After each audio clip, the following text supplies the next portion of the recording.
আসসালামু আলাইকুম। প্রধান উপদেষ্টার পদ থেকে ডক্টর মোহাম্মদ ইউনূসের পদত্যাগের যে বিষয়টি তা সির্ফ একটা নাটক ছিল এবং সেই নাটকটি মারাত্মকভাবে ফ্লপ করেছে। এখনো পর্যন্ত অধিকাংশ রাজনৈতিক দল এবং রাজনৈতিক বিশ্লেষক সহ সাধারণ মানুষের অধিকাংশেরই এমনটাই ধারণা, এবং ভাবা হয়েছিল যে এই নাটক করে বেশ ভালো কিছু করা যাবে, লাভবান হওয়া যাবে, এবং এমন একটি গুঞ্জন ছড়িয়ে দিতে পারলে সবাই এসে ডক্টর মোহাম্মদ ইউনূসকে ঘিরে ধরবে, বলবেন যে না না না, আপনাকে যেতে দিব না আমরা, যেভাবে হোক আপনাকে থাকতে হবে, আপনিই আমাদের সর্বসেরা অভিভাবক। কিন্তু বাস্তবে আসলে তেমনটি দেখা গেল না।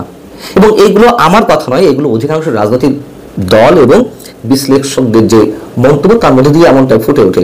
কিন্তু উদ্দেশ্য আসলে কি ছিল?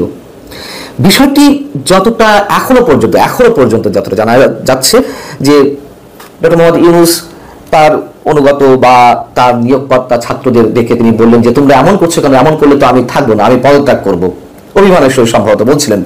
সেটিকে ক্যাশ করলো এনসিপি, জাতীয় নাগরিক পার্টি, এবং রীতিমতো আন্তর্জাতিক গণমাধ্যম বিবিসি বাংলাতে সাক্ষাৎকারে নাহিদ ইসলাম সেটি বলে ফেললেন। উদ্দেশ্য ছিল তিনটি। একটি হচ্ছে এটি করে একটি বিশেষ মহলকে উত্তেজিত করে সেনাবাহিনীর বিরুদ্ধে উস্কানি দিয়ে মোটামুটি সেনাবাহিনীকে একটা নাস্তানুবোধ অবস্থায় নিয়ে যাওয়া।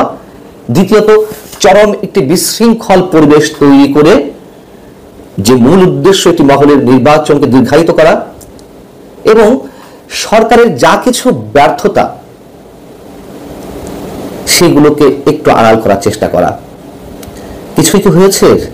আমরা কিছু সিমটম দেখেছি যে যারা এগুলো করছিল তাদের যারা সহযোদ্ধা তারা সেনাবাহিনীর বিরুদ্ধে হুঙ্কার দিতে লাগলো, নানান ধরনের উস্কানিমূলক বক্তব্য দিতে লাগলো, এমনকি সরকারের মধ্য থেকে কেউ কেউ এই কাজটি করতে লাগলো। তো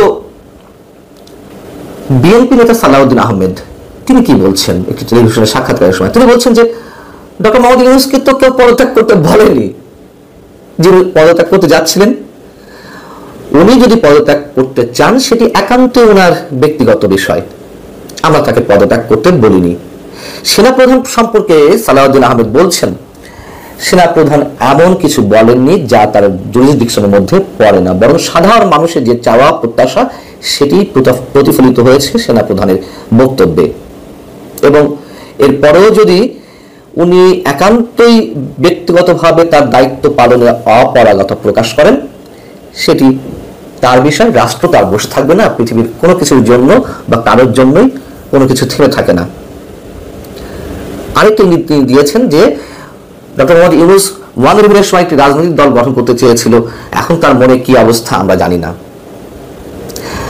বিবিসিকে বিএনপির কোন কোন নেতা বলছেন নির্বাচনের সুনির্দিষ্ট রোডম্যাপ ও ৩ জন উপদেষ্টার পদত্যাগের যে দাবি ছিল তাদের, সেই ভাবনা থেকে বা এই ভাবনাগুলো আড়ালে নেওয়ার জন্য, বিতর্কগুলো এড়ানোর জন্য এমন একটি নাটক করা হয়েছে। এবং মাহমুদুর রহমান মান্না কি বলছেন আরেকটি টেলিভিশন, একটি টক শোতে, বাংলা ভিশনে, তিনি বলছেন যে এনসিপি কে প্রমোট করেছে ডক্টর মোহাম্মদ ইউনূস। 52 থেকে আজ অবধি, বাংলা ভাষা আন্দোলন থেকে আজ অবধি বাংলাদেশে যতগুলো আন্দোলন হয়েছে তার নেতৃত্ব তো ছাত্ররাই ছিল, কিন্তু সেই ছাত্ররা কখনো ক্ষমতায় বসতে চায়নি, রাজনৈতিক দল গঠন করেনি। রাজনৈতিক দল গঠন করলেও তারা ক্ষমতায় যাওয়ার জন্য অতটা উদ্গ্রীব হয়ে ওঠেনি। কিন্তু 24 আন্দোলনের ছাত্ররাই তারা যে টার্গেট নিল ক্ষমতায় যাওয়ার, সেটিকে উৎসাহিত করেছেন ডক্টর মোহাম্মদ ইউনূস। উনি যদি পদত্যাগ করতে চানই সত্যি সত্যি, তাকে দড়ি দিয়েও কেউ বেঁধে রাখতে পারবে না। এবং উনি যেটি বলেছেন সেটি কথার কথা, এমনটাই মাহমুদুর রহমান মান্নার, মানে জাতীয় ঐক্যের মাহমুদুর রহমান মান্নার ব্যাখ্যা। এখন জামায়াতে ইসলামী কি বলছে? জামায়াতে ইসলামী একটা সর্বদলীয় আলোচনা সভার আহ্বান জানালো।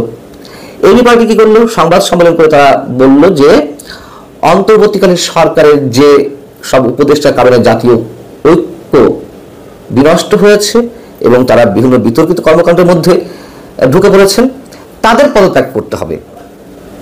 মানে কিছু ক্ষেত্রে গিয়ে সব ভাব বেরিয়ে আসছে, বিষয়টি এরকম। হেফাজতে ইসলামী বলল ডক্টর মোহাম্মদ ইউনূস আমাদের অভিভাবক, আর সেনাপ্রধান আমাদের স্তম্ভ। গণ অধিকার পরিষদ একটু সম্মান জানিয়ে কথা বলেছে ডক্টর মোহাম্মদ ইউনূসের প্রতি, না না স্যার আপনাকে যেতে দেবো না, আপনি যে দায়িত্ব নিয়ে এসেছেন তা আপনাকে পালন করতে হবে। আর এসবের মধ্য দিয়ে যা কিছু আমাদের সামনে স্পষ্ট হলো, তাতে বিষয়টি এমন নয় যে ডক্টর মোহাম্মদ ইউনূস না থাকলে বিশাল কিছু হয়ে যাবে, এবং যারা নাটকটি করতে চেয়েছিল এবং এটির মধ্য দিয়ে এক ধরনের জিহাদ ঘোষণা করতে চেয়েছিল সেনাবাহিনীর বিরুদ্ধে, সেটি বোধ হয় আর এগোচ্ছে না। তবে তারপরে বলি, তারা কিন্তু থেমে নেই। যে কোনো ইস্যুকে কেন্দ্র করে বাংলাদেশকে অস্থিতিশীল করার একটা ভয়ঙ্কর প্রচেষ্টা তারা নিশ্চয়ই করবে। এখন ডক্টর মোহাম্মদ ইউনূসের সামনে কি করা রয়েছে, তিনি কি করতে পারেন? রাজনৈতিক বিশ্লেষকদের অনেকে, বা আমারও, মানে আমি একজন ছোট মানুষ হিসেবে আমার যেটি মনে হয় যে অধ্যাপক ইউনূস পদত্যাগ করে চলে যেতেও পারেন, এটি তার বিষয়, এবং দলগুলোকে, মানে এটা একটা করতে পারেন। আরেকটা হচ্ছে দলগুলোকে অংশীজনদের আস্থায় এনে নির্বাচনের দিকে তিনি দ্রুত হাঁটতে পারেন, নির্বাচনে একটা রূপরেখা তিনি দিয়ে দিতে পারেন, এবং সবার যে চাওয়া এই ডিসেম্বরের মধ্যে, ডিসেম্বর তো এখনো অনেক বাকি, কেবলমাত্র মে মাস, এখনো 7 মাস বাকি, এর মধ্যে একটি নির্বাচন ব্যবস্থা করা।